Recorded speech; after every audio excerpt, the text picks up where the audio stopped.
Hello, in front of me I've got Opel Astra. In this video I'll show you how to measure engine oil level. To check engine oil level of your car, take a look at the front of engine compartment. Right here we've got this yellow lever. Remove it and clean it.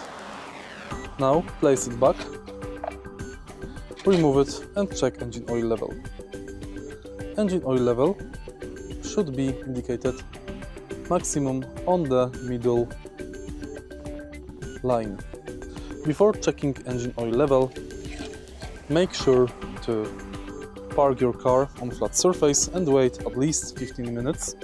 This will let the engine oil flow down to engine compartment. If you find this video helpful, please leave like, comment and subscribe.